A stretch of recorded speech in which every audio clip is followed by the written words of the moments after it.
Olá, seja muito bem-vindo a mais esta edição do programa Movimento Empresarial, aqui pela TV Urbana, sempre na parceria com a Ana Paula Rodrigues Bon. Tudo bem, Ana Paula? Tudo bem, Rogério? E hoje, diretamente de Reykjavik, na Islândia, está conosco a Ana Margarida Forte. Tudo bem, Ana?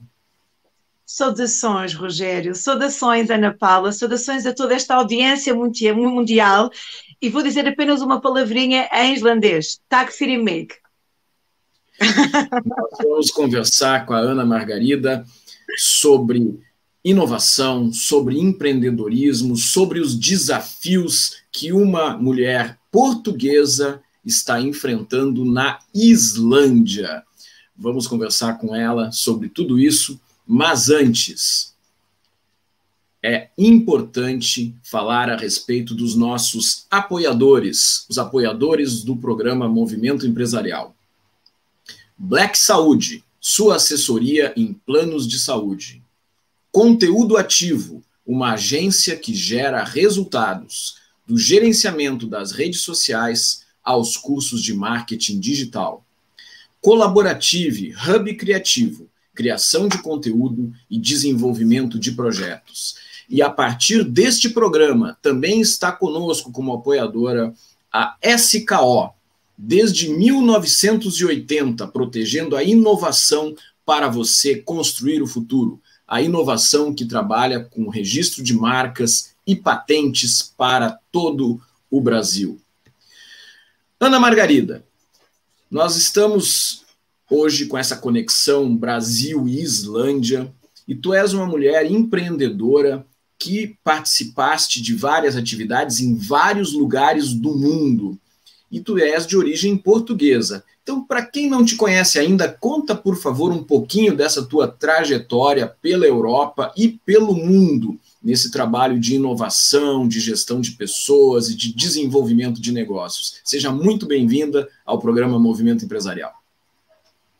Rogério, antes de mais é uma honra, e Ana Paula, mas eu comecei pelo Rogério apenas e só porque esta energia de expansão pelo mundo, porque é uma tal rede de networking maravilhosa que foi através de uma outra pessoa que eu cheguei até ao Rogério. Então o que é que acontece? A Ana Margarida Forte é realmente filha de uma portuguesa, mas neta de um brasileiro, e eu acredito que apesar de estar muito enraizado, eu sempre tive uma vontade enorme de conhecer o mundo. E realmente o meu pai começou a levar-me a viajar pelo mundo muito pequenina. Eu tenho 50 anos, acabei de celebrar 50 anos agora, e ele dizia muitas vezes, as únicas ferramentas que eu te posso dar, é para além dos valores que te passo, é a tua instrução e tu veres o mundo. E aquilo ficou-me, Rogério, depois da minha formação em Direito, eu fiz Direito em Portugal, tirei Direito Diplomático com o ex-presidente da Comissão Europeia, da Comunidade Europeia, o professor Dr. Durão Barroso, tirei Direitos de Autor, trabalhei no Ministério dos Negócios Estrangeiros, no Instituto Camões, num momento extraordinário em Portugal, que se conectava com o mundo, na Expo 98, portanto estive na presidência da OCDE, ou seja, estas ferramentas colocaram-me sempre em contacto com outras pessoas. Para além disso, antes, eu tinha tirado já uma ferramenta em Portugal, que se tira no Instituto de Formação Profissional, é um instituto do governo, para nos formatarmos como treinadores, formadores, ou seja, há uma carreira de professor e há outra de formador, aquele que vai potenciar os talentos, criar ferramentas em diversas áreas. Eu, para além de ser formadora, coordenei vários cursos de formação em Portugal, em diversos setores, desde direito a outros, cidadania, integração, gestão de negócio, custom service, e depois a minha vida foi-me sempre chamando por referências. É fundamental isso, as relações que nós estabelecemos, o tal add-on. O que é que nós acrescentamos? Quem é que nós somos? E essa responsabilidade que se tornou numa habilidade que foi sempre reconhecida por outras pessoas, cada vez que havia algum projeto, no meu caso e na minha história, desafiante, por exemplo, quando houve uma situação na plataforma do México do petróleo da BP, fui convocada por uma pessoa que estava sediada, inclusive na BP no Reino Unido, para ir apoiar o Custom Service da Latin, ou seja, de toda a América Latina, desde Trinidad e Tobago, a Argentina, Venezuela, Brasil.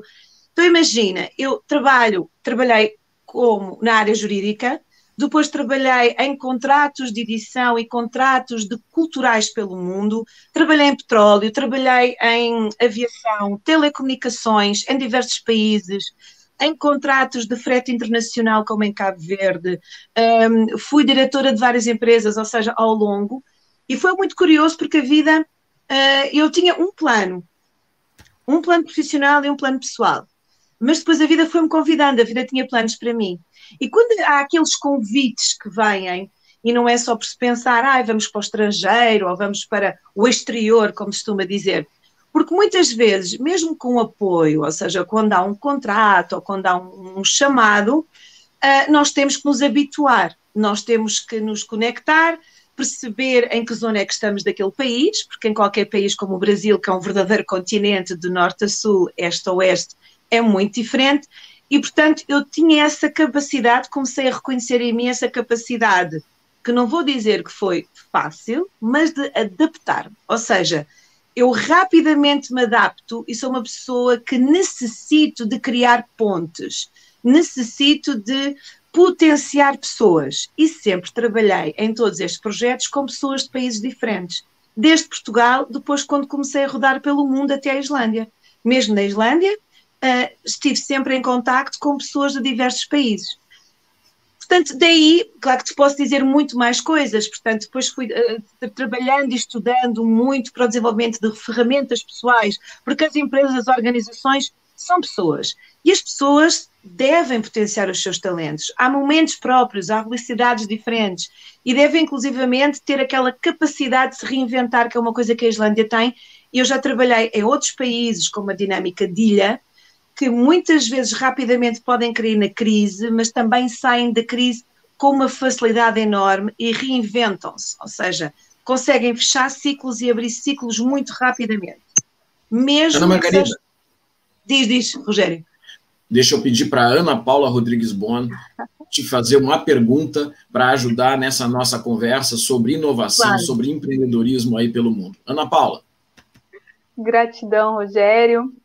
Ana Margarida, seja muito bem-vinda. É uma honra para a gente tê-la conosco neste momento, ainda mais com esse tanto de informação, com essas experiências riquíssimas que com certeza irá agregar e trazer muitos insights para as pessoas que estarão nos assistindo.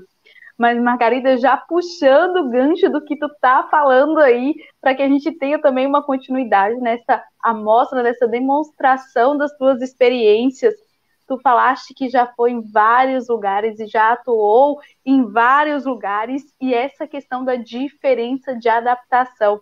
Como é para você realizar treinamentos em tantos lugares diferentes e qual a percepção referente à aceitabilidade das pessoas que estão recebendo o treinamento? Porque muitas vezes, quando a gente tenta implementar uma inovação em uma região, em outra região, aquela inovação não é tão aceita da mesma forma, tem que ter outras táticas, outras metodologias para que aquilo seja implementado, para que as pessoas sejam desenvolvidas até mesmo a aceitar aquela mudança, porque a gente sabe que a aceitação da mudança normalmente vem com algum grau de resistência. E como é para ti lidar com toda essa questão de mudança de região, forma de adaptar a tua metodologia e a aceitabilidade das pessoas referente à implementação das inovações?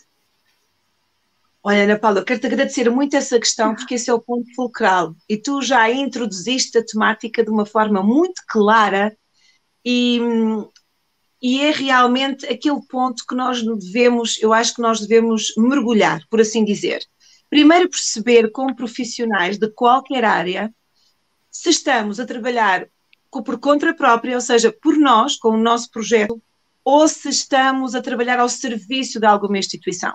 E a partir do momento, e aí definirmos exatamente qual é que é o nosso ponto de partida, porque quando estás com uma instituição, e isso aconteceu, por exemplo, no Reino Unido, em que eu tinha procedimentos, SLAs, tempos de resposta de segundos curtos, em que tinha que dar uma resposta a um desafio onde o investimento é gigante, é milionário, são milhões de dólares em segundos, onde tinha que trabalhar com uma equipa. Ora, todos eles sabiam o procedimento, no entanto, o tempo de resposta deles não era o conveniente para a empresa.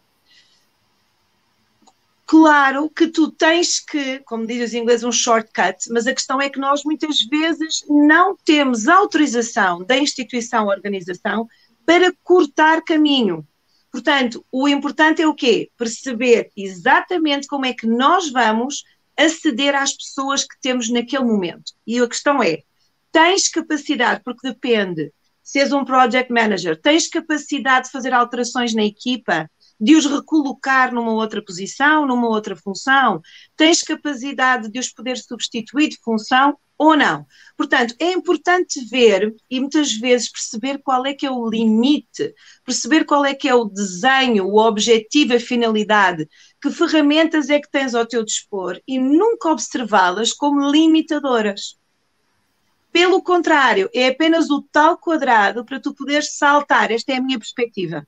E foi isso que sempre fez-me ter sucesso. Eu nunca vi como uma limitação, eu vejo como aquilo que está aqui, qual é que é o objetivo, se é o meu, e se eu tenho um outro tipo de liberdade, o que é que eu posso fazer? E então analiso a situação e tem que ser naquele tempo. E essa questão, eu referi isto ao SLA, porque eu considero que isso já era uma dinâmica que eu tinha, já vinha preparada mesmo no meu ADN, mas depois hoje em dia percebi que é o que está a ser aplicado. Repara, o que é importante hoje em dia para as empresas, neste tempo que ainda não é pós-Covid, apesar das pessoas já estarem a ser vacinadas, por exemplo, eu trabalho com a Índia e com outros casos, em que já estão numa terceira vacinação, ou noutros o país já está completamente vacinado, como a Islândia, onde não há máscaras, onde não há nenhum tipo de restrições, inclusivamente quando alguém entra, seja para trabalhar ou a turismo, tem uns procedimentos para fazer, mas o mundo não está no mesmo ritmo. Então o que é que acontece? Nós temos que perceber o que é que está a acontecer agora. As empresas, neste momento, as organizações, os sindicatos, por exemplo, a Escandinávia trabalha muito com sindicatos e com direitos de proteção do trabalhador e da empresa. Como é que nós podemos ter uma visão? Ou seja, os planos deixaram de ser, para 2, 3 anos, um plano de implementação. Tem que haver uma grande flexibilidade e uma grande versatilidade em qualquer área. Seja eu uma criadora, uma artista, uma pintora, uma música, seja eu um técnico de uma área, por exemplo, da IT, ou, por exemplo, relacionado com uma área que foi muito afetada, a área do lazer, portanto, desde projetos de lazer a companhias de aviação. Como é que eu me posso requalificar e reconverter agora e ter esta visão? E para mim essa foi a solução. Inclusivamente, tive o privilégio de vir para a Islândia e foi o país mais livre. Claro que o meu coração estava também em Portugal e para outros países onde está a minha família, onde estavam outras pessoas, mas aqui, como há uma certa dinâmica e há um respeito, há uma autorresponsabilização, as pessoas não criam tantas fugas e as coisas conseguem-se resolver mais facilmente. Então, eu acredito, eu não sei se estou a responder à tua questão ou se queres que eu acrescente, porque agora por aqui podia ir criar umas outras áreas, mas eu acredito que é esta ligação entre eu tenho que perceber para quem é que eu trabalho, qual é que é o objetivo daquele projeto, daquele plano, daquela dinâmica, porque muitas vezes há protocolos, por exemplo, o protocolo na aviação, com que eu trabalhei agora, o protocolo da aviação ou do petróleo, que são protocolos muito rigorosos, com tempos de resposta, tal e qual como o protocolo médico. Eu trabalhei com a American Heart Association quando se implementou na Europa, nos cursos de formação têm protocolos muito específicos. E o contexto americano é completamente diferente do contexto europeu. E a Europa do Sul não tem nada a ver com a Europa do Norte e muito menos com a Europa Central, ou seja, Grécia, Portugal e Espanha, por assim dizer, já é, e mesmo Itália, não tem nada a ver com França, com a Alemanha, com Luxemburgo, com Bélgica e muito menos com o Norte. E mesmo no Norte há dinâmicas, já não falando da América Latina e de outros continentes. Ana Margarida, então deixa eu aproveitar que tu estás falando dessa diferença de contextos. Como é que a Ana Margarida Forte lida com todas essas diferenças culturais? Porque como é que é a questão de se adaptar? Como é que é a questão de virar a chave. Bom, hoje eu estou em Portugal, que tem uma forma de se conduzir as coisas, um jeito. Tu agora estás em Reykjavik, que é um país nórdico, que é diferente, que é uma cultura talvez um pouco mais fechada, e de repente se tu for fazer negócios com o Brasil ou com outros países da América Latina, com o Peru, com o Uruguai, com a Argentina, as pessoas são diferentes, elas são talvez mais comunicativas, mais abertas, e como é que se lida, na tua percepção, com essas diferenças culturais, inovando e sem passar do limite, né, com aquela pessoa, com aquela cultura? Rogério, eu no meu caso, e tenho dado isso, como eu já disse, eu trabalhei em contexto diplomático, institucional, e inclusivamente antes estive ao serviço no Quénia, como estive ao serviço noutros países, portanto não tem nada a ver. A questão aqui não é só a nossa adaptação, é o respeito pelo nosso cliente e pelo outro. Nós somos todos agentes, o nosso autorrespeito.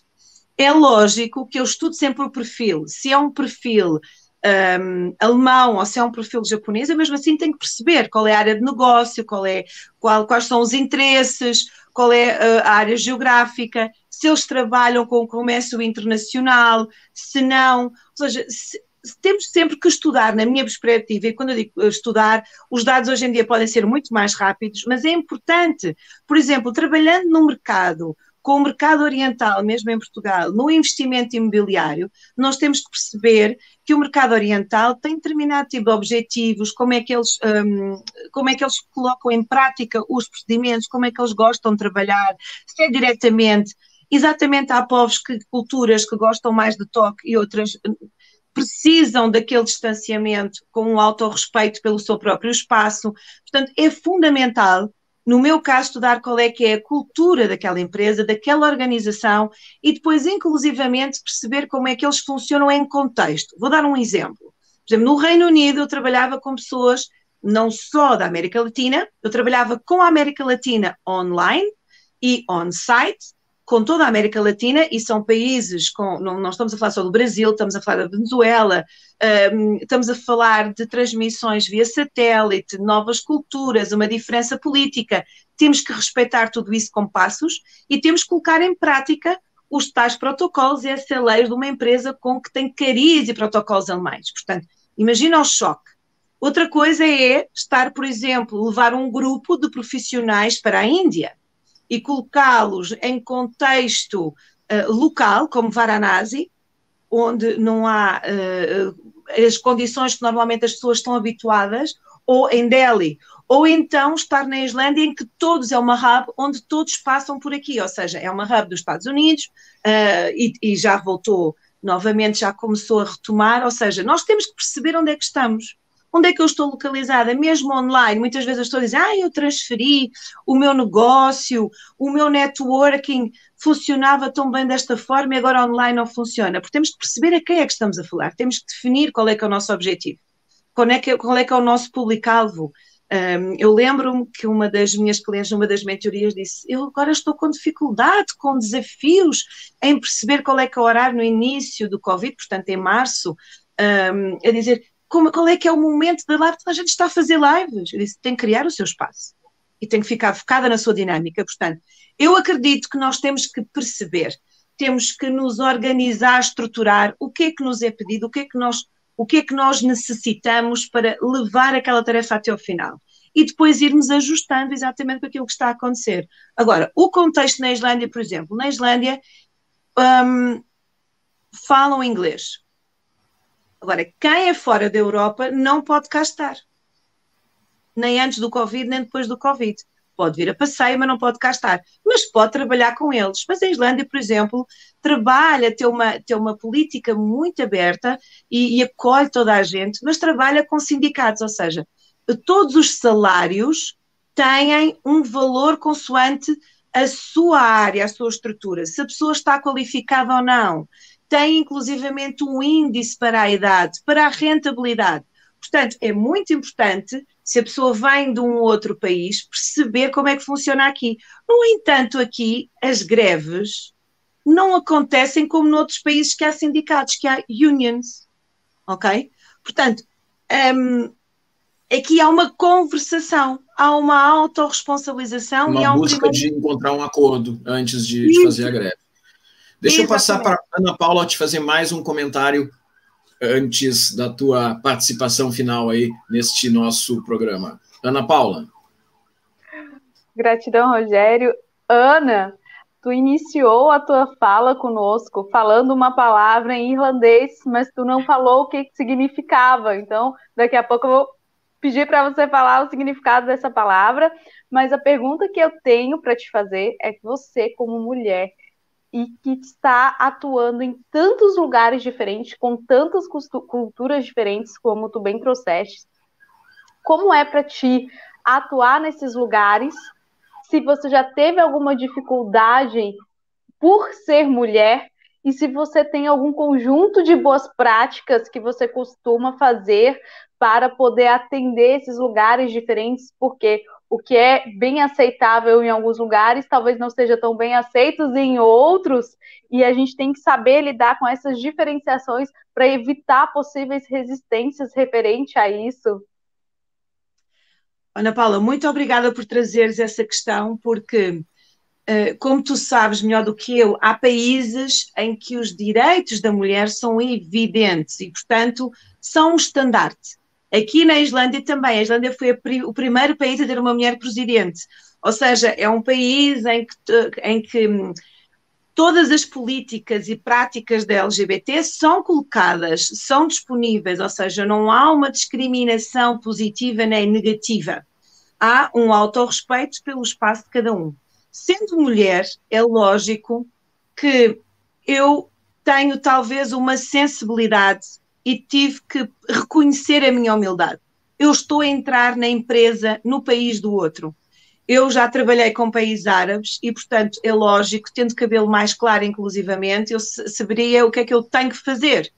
E tenho que respeitar os costumes, se tenho que estar de cabelo tapado, se tenho que estar o outro tipo de vestuário. E estamos a falar inclusivamente em empresas. Como muitos de vocês sabem, por exemplo, vou dar um exemplo do Reino Unido, porque muita gente, mesmo na América Latina, trabalha com o Reino Unido e com a América, com os Estados Unidos da América.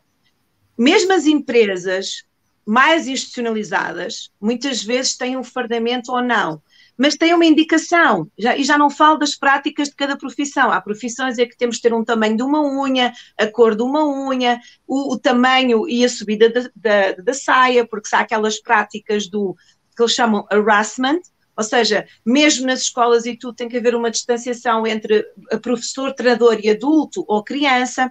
Portanto, o vestuário, a forma como nós colocamos, a forma de nós contactarmos com o outro, se eles gostam do aperto de mão, se não gostam, se gostam do abraço, não. Portanto, como mulher, como é que eu fui usar isso? Eu fui percebendo sempre onde é que estava, mesmo dentro do país e do contexto e do projeto, perceber onde é que eu estava e não usar isso como uma menos-valência. Pelo contrário, como um ser sensível que nós somos, intuitivas mulheres, e os homens também, porque eles também têm o lado feminino, é só desenvolvê-lo, é perceber, é uma escuta ativa, é perceber quais são as regras e se eu me sinto confortável. Porque é assim, nós temos que realmente apoiar na transformação.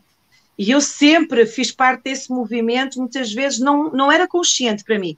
Eu fazia parte do movimento inovador que eu não tinha consciência naquele momento. E claro que isso muitas vezes traz o quê?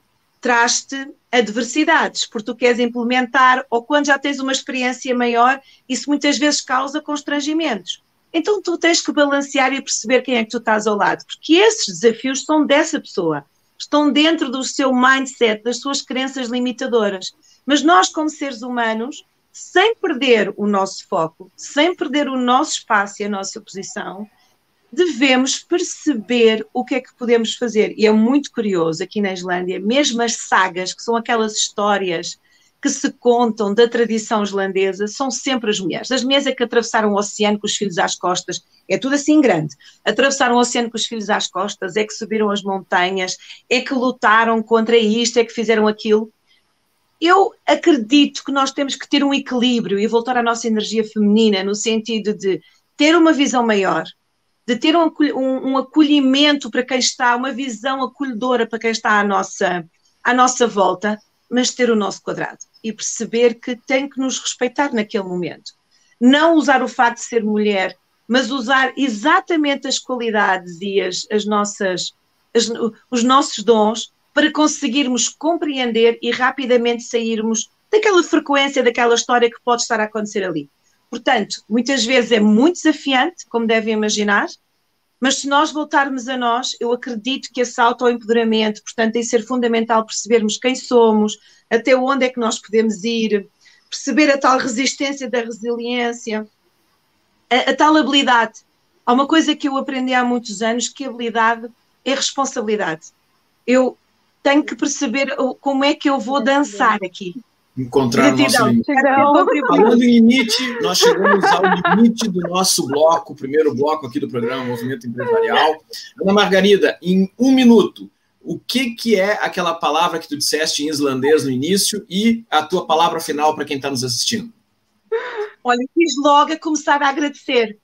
Nós normalmente dizemos tak é muito grata, é gratidão.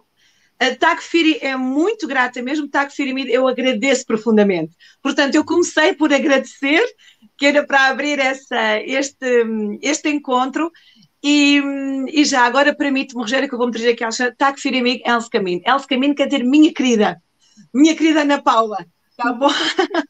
E queridíssimo Rogério, muito obrigada por tudo. Eu quero agradecer profundamente a todos, quero agradecer esta iniciativa maravilhosa. Para mim é uma honra, eu sinto-me tão pequenina e obrigada por me acolherem agora aqui no meio. Sinto-me tão grata de estar aqui, de poder contribuir, incentivar, e lembrem-se dos vossos talentos, lembrem-se da vossa visão e acreditem no networking de qualidade. Unam-se a pessoas que vos acrescentem, que vos ensinam, como estes 2 senhores fazem comigo. Hoje eu tive o privilégio de acrescentar à minha rede networking a Ana Paula, que o Rogério já faz parte. A rede networking é a melhor coisa que pode acontecer. E acreditem, se vocês forem vocês próprios responsáveis e habilidosos, funciona. Alguém vai sempre lembrar de si para fazer aquele projeto ou para fazer aquela ponte. Gratidão a todos. Nós que agradecemos, Ana Margarida Forte, diretamente de Reykjavik, na Islândia. Mas depois do nosso intervalo tem mais Movimento Empresarial, o Espaço Aberto. Continua aí com a gente.